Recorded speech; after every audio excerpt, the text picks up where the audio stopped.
Now, with there being over 1,000 Pokemon while making this video, and more still to come once Pokemon Legends ZA is released in 2025, now I thought it would be fun to look at all 1,000 Pokemon and look at all the weird ways some of them evolve.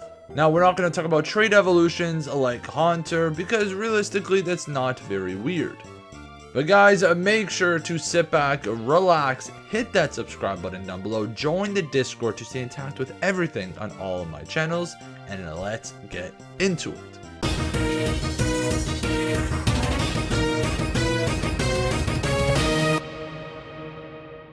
Now, going through the list of Pokemon that evolve in different ways, I honestly did not expect to be so many of them. Now, I knew different Pokemon evolve different ways, but going through the list, it actually surprised me.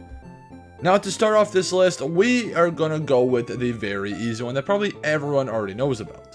Milcery, whatever this guy's name is, he has a very different recipe to evolve. See what I did there? Found in the United Kingdom-inspired Galar region, Milcery is an all-female fairy-type Pokemon made out of living cream. This Pokemon is highly sought after bakeries who believe her presence will bring them good fortune.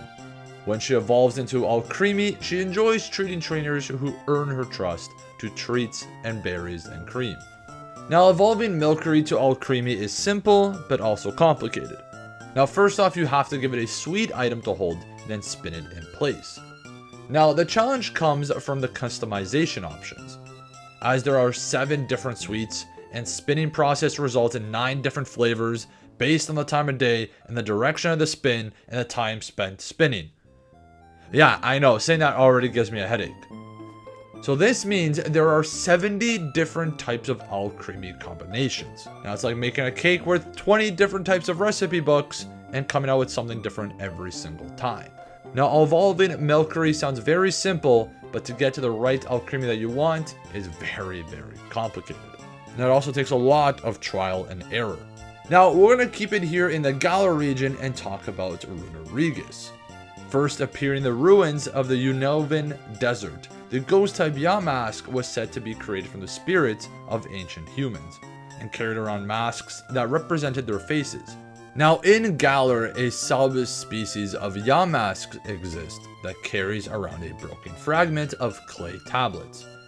Over time, the Yamask merges with the other fragments and becomes the haunted runestone Runerigus. Now, as frightening as Runerigus is, the process of claiming one is very tedious and confusing.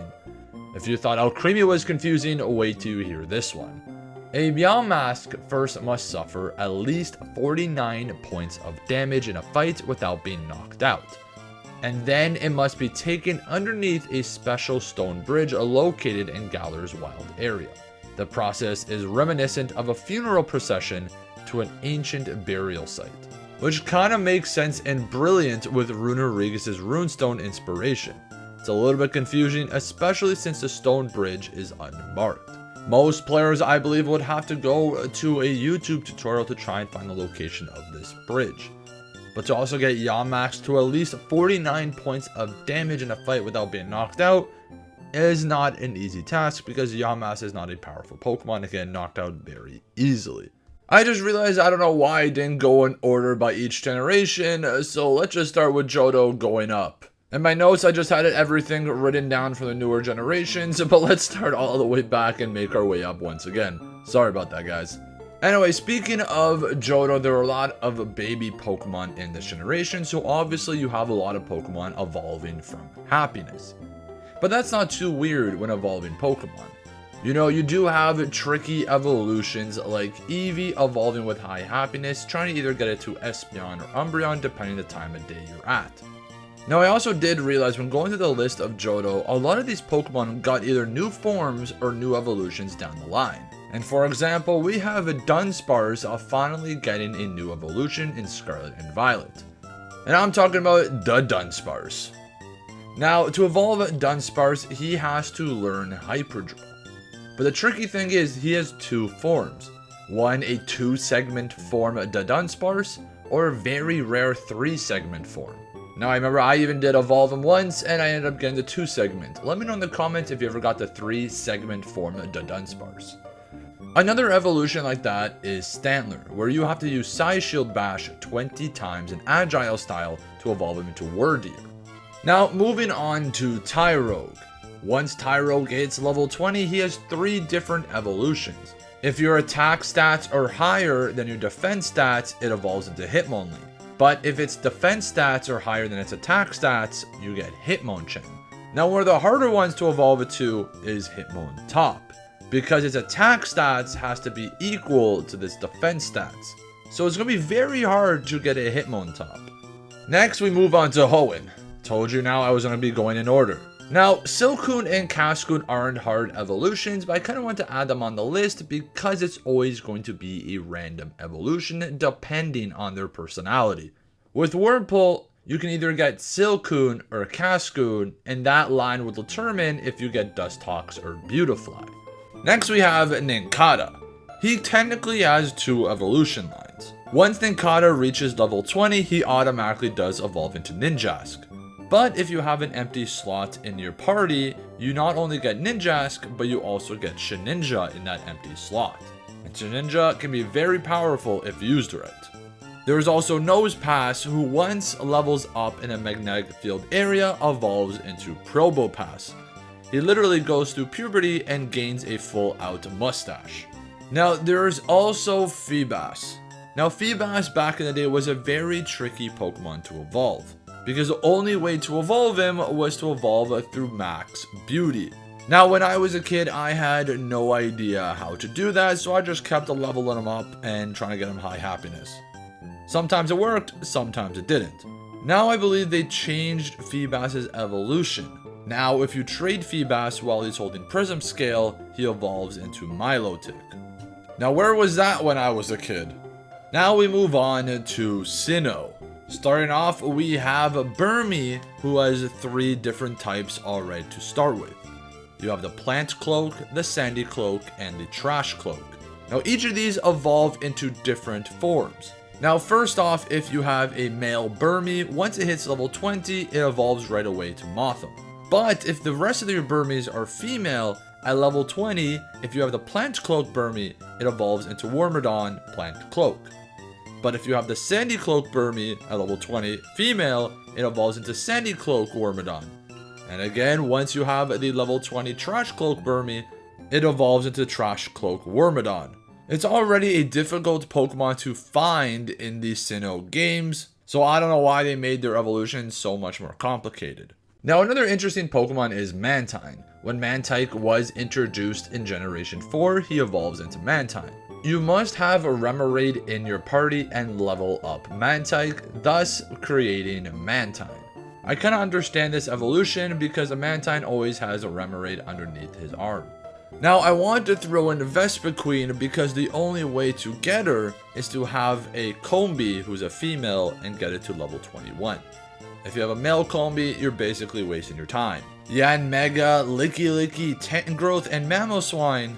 To get any of them, their pre-evolutions have to learn specific moves. Yanma, Tangela, and Piloswine each have to learn Ancient Power respectively to evolve into the next stage. While Lickitung, all he needs to learn is Rollout to evolve into Licky. Next up, we have the Unova region. Now most of these Pokemon do evolve pretty normally. You have some that evolve with stones, but there are 2 bug Pokemon that stand out. And those 2 bug Pokemon are named Shelmet and Karrablast. And both of them live in the marshlands. Normally, they are predator and prey. Now, if they just put their differences aside, they would realize they need each other to evolve. Now, you have to trade Shelmet and Karrablast to one another, and the electrical stimulation causes Shelmet to abandon its shell and evolve into a speedy Aegislur, while Karrablast uses the discarded shell as armor to become the Steel-type Escavalier. These are the only Pokemon who require specific partners for trading. Evolving them takes some coordination, but the evolutions are so much worth it.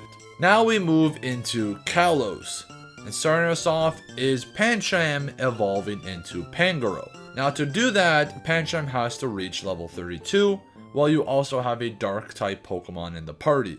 No Dark-type, no Pangoro. But his evolution is not as complicated as Inkay's evolution.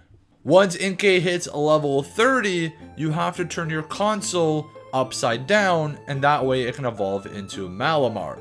Honestly, Nintendo's gonna have to stick with a handheld console, because if it's a big console, there's no way I'm holding it upside down to evolve this guy. Now, I just wanted to mention Sylveon. Now, I know it's not as complicated as the others. Now, to evolve Eevee into Sylveon, it has to learn a fairy type move. Then either having 2 heart affections through Gen 6 to 7, or in the newer games, just having high friendship. Now, I don't know why this region loves its difficult evolutions, because when you also look at Sliggoo, to evolve him into Goodra, you have to be a little lucky. Now, when leveling up Sliggoo to level 50, it has to be raining outside for it to evolve into Goodra. Now, using moves like Rain Dance doesn't work either. You have to wait for in-game rain to be active for Sliggoo to evolve. Now we move on to the Alola region. Starting us off is a Crabrawler to evolve into Crabominable. Now you could either use an Ice Stone on him or bring him to Mount Lanakila and level him up there. Then there's Salandit, where only a female Salandit can evolve into Salazzle once it reaches level 30.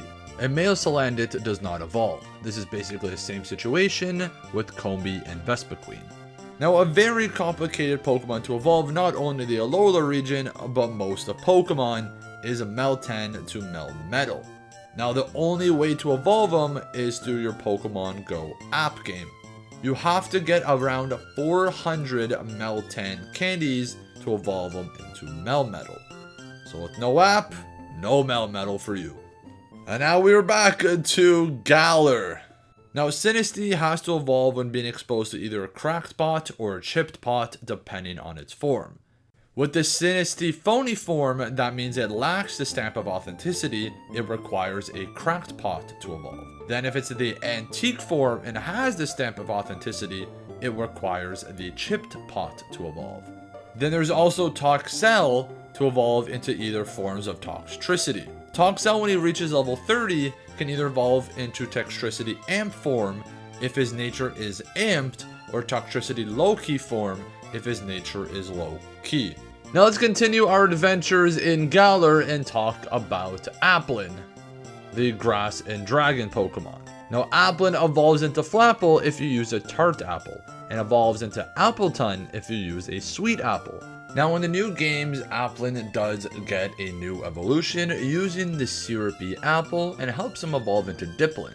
Now, to evolve Diplin, all you have to do is level him up while knowing the move Dragon Cheer, and it evolves into Hydrapple. A lot of evolutions for this small little apple creature. Now, since we're still in the Galar region, let's talk about the evolution to Mr. Farfetch'd.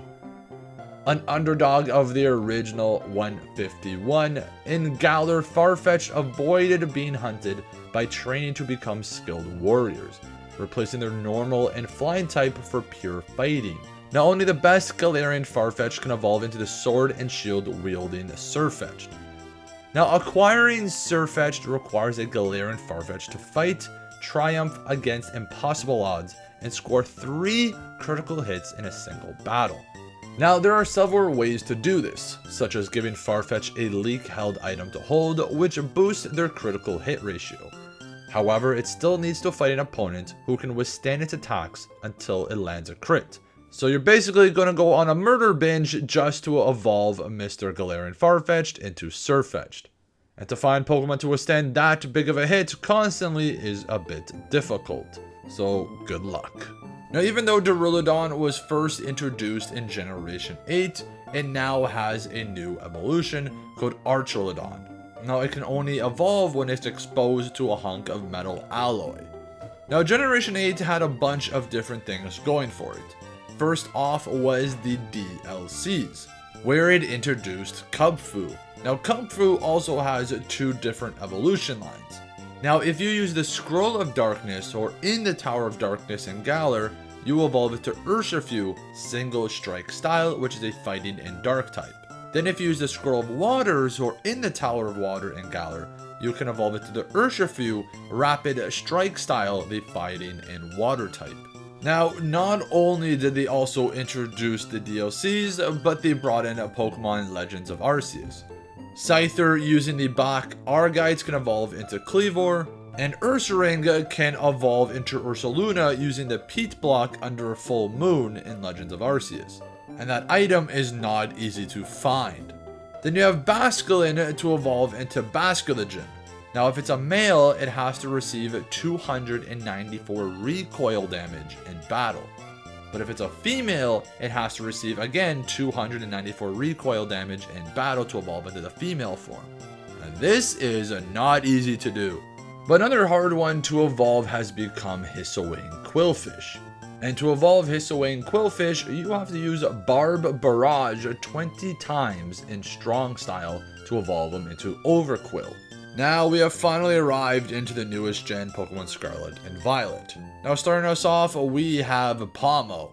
To evolve into Palmot, you have to evolve 1000 steps in the Let's Go mode in the game. And what I mean by that, you have to let it out of its Pokeball to follow you around. And after 1000 steps, it's gonna evolve. And some other Pokemon who evolve like that are Bablin to Bablagast and Reller to Rabasca. Now Pokemon did add a new Pokemon called Poltergeist who uses the Unremarkable Teacup to evolve into Sinestro. I think I'm saying that right, I have no idea. Now another Pokemon that evolves in different ways is Charcadet, where using the Asbestos armor evolves into Amarouge and using the Malicious armor evolves into Kreluge. Now these last final Pokemon I'm going to be talking about I feel are probably the hardest ones to evolve in this region, and maybe all of Pokemon, you guys let me know. We're going to start with Finnezen. And Finnezen can only evolve while in multiplayer mode at level 38. Now if you don't have Nintendo Online or have no friends, well, you're stuck with Finnezen forever. Then to evolve Primeape into Annihilape, you have to use Rage Fist 20 times. Now with Bisharp to Kingambit, you have to defeat 3 Bisharps that are each holding the leader's crest. To find that is sometimes difficult and can be tedious to do. And lastly, we have Gimmighoul, where after collecting 999 coins from free roaming in the game, you can evolve Gimmighoul into Goldengo. But guys, thank you so much for watching this video. If I did miss any evolutions, let me know in the comments down below. I also want to know, what do you feel is the most complicated evolution that Pokemon has ever done? And which one took you forever to get? I'm very intrigued, guys. Let me know in the comments down below. Again, thank you so much for watching this video. Make sure to subscribe if you have not, and like this video for more Pokemon content. You can also join my Discord to stay in touch with everything going on. Thank you guys so much, and I hope to see you guys in the next video.